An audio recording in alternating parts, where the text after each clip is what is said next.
all my beautiful souls, and welcome back to Sunrise Tarot. My name is Leah, and today I'm doing a reading for the beautiful sign of Capricorn for the month of November 2022.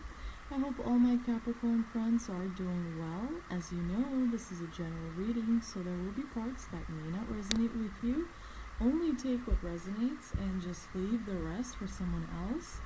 As you also know, I have meditated on the cards, I have shuffled the cards, and this is the spread that I have for you today.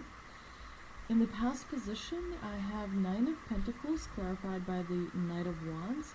In the challenging position, we have the Four of Pentacles clarified by the Fool. In the present position, we have the Five of Wands clarified by the Two of Cups.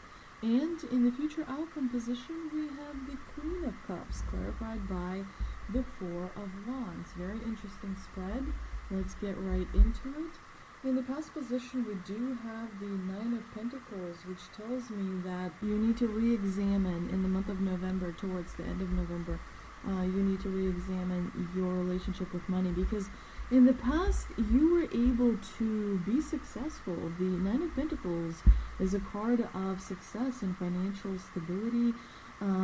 It's also a card of kind of confidence and self-reliance, working really hard to build prosperity, to build that stability, that financial stability with resources and whatnot.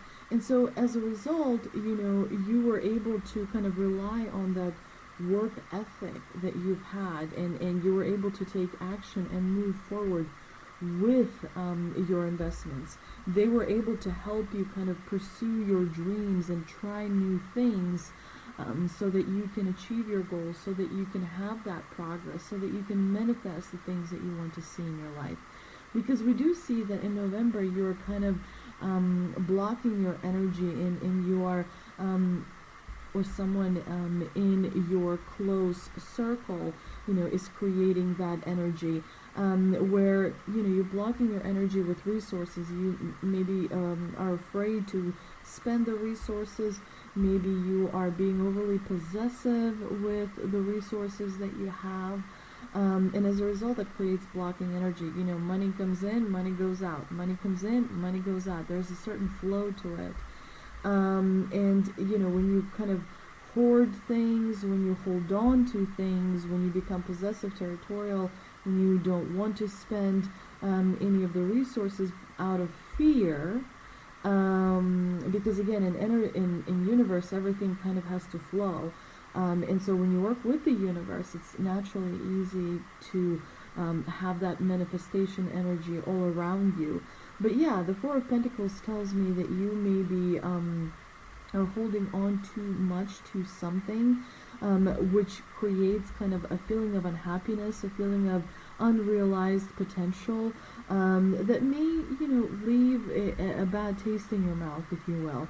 We also have the Fool in the clarifying position, which tells me that you may be feeling a little bit stuck and uninspired, and you're not really wanting to try something new, not really feeling that, you know, confidence to try something new. It seems like you are just kind of like sheltering in place, if you will, not spending resources, not pushing yourself to try new things. And so as a result, you know, that may create lower vibrational energy.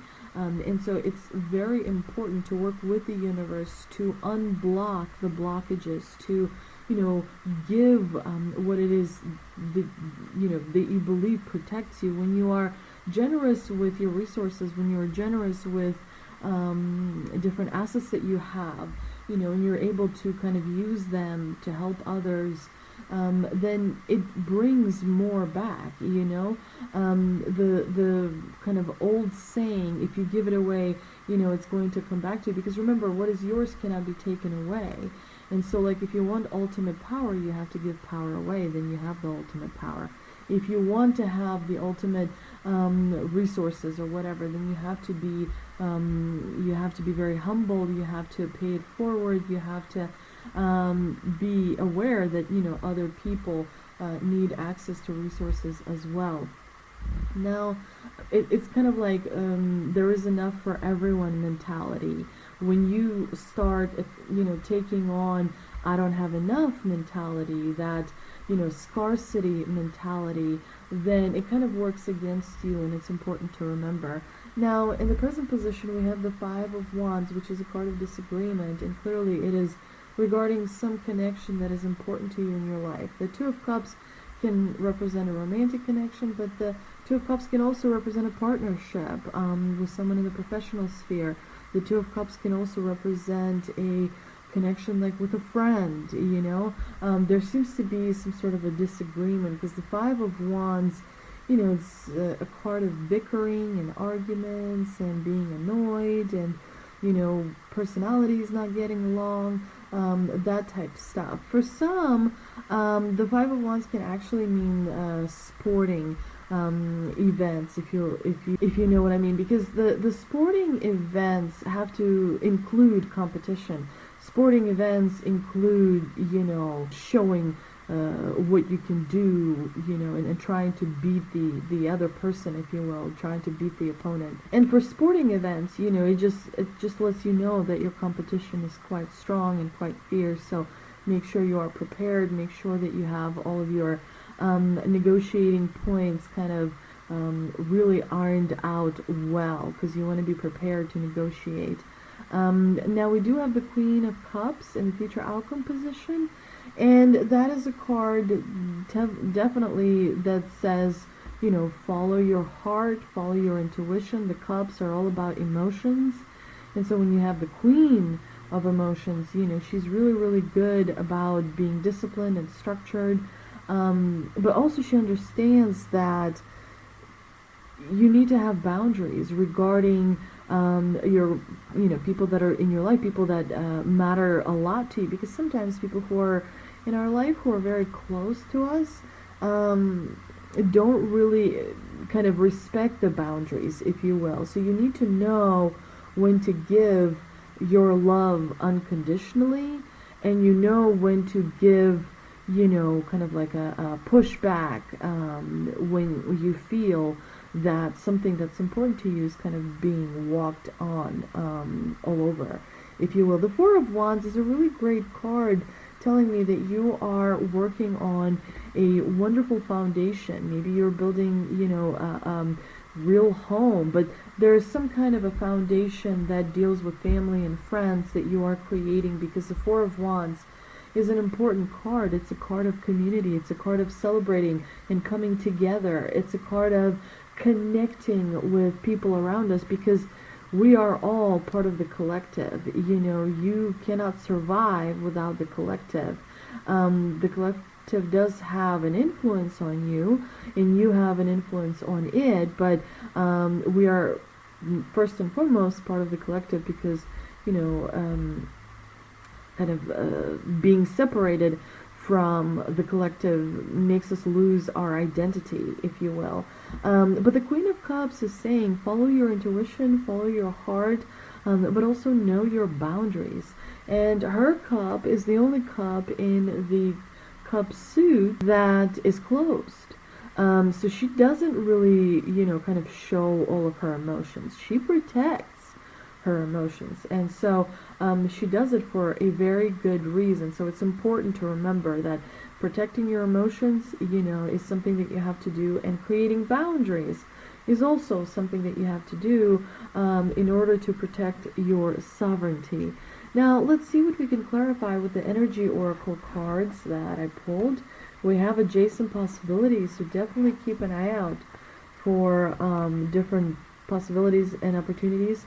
And also reach out for help if you need help. The thinking woman is a woman in your life that can provide advice, that can maybe even help you with something, and kind of go over providing the advice. Do more than just provide the advice, like actually take steps to help you create the opportunities and the possibilities. But make sure you seek advice when there is something in your life that you can benefit from learning more about. You definitely want to make sure that you're not leaving any loose ends. Sometimes we ignore things, whether they are personal or professional. Oh, it'll take care of itself, it'll take care of itself. But no, sometimes it's really actually important to seek guidance and seek more input, because your brain is only of one person, you know. Another powerful brain, smart brain, can actually provide quite a lot of help and save you time as well. It's important to be aware of that in the month of November. Let's see what we can clarify with the Angel Answer Oracle card. And we have no need to worry. So it seems to me, dear Capricorn, that all is going to be well. Do remember that, you know, Scorpio season, especially going into Sagittarius season, which is going to happen soon on November 22nd. Those are kind of intense, slightly intense signs, if you will. For sure, Scorpio is a very transformational sign, very intense sign, because there's a lot of different information, different secrets that come to light. There's a lot of kind of endings and beginnings. There's a lot of reassessment during the November time, you know, because the harvest was collected, and so you're planning for the future ahead, so you kind of have to reassess. And so it's an intense time. It's a time where you go from one season, you know, the fall is kind of coming to a close, so the winter can start, and that type of transformation, that also has an impact on our minds and our bodies, and that is important to be aware of. But it looks like you are doing well in the month of November and into December. I can't wait to see what the cards have for you for the month of December, which I will be doing during the Thanksgiving break, of course, because that will be plenty of time. Thank you so much for visiting my channel. I hope you enjoyed this reading, and do please share and like and leave a comment. I really, and subscribe as well. And don't forget to visit me on Instagram. Thank you so much, and have a great day.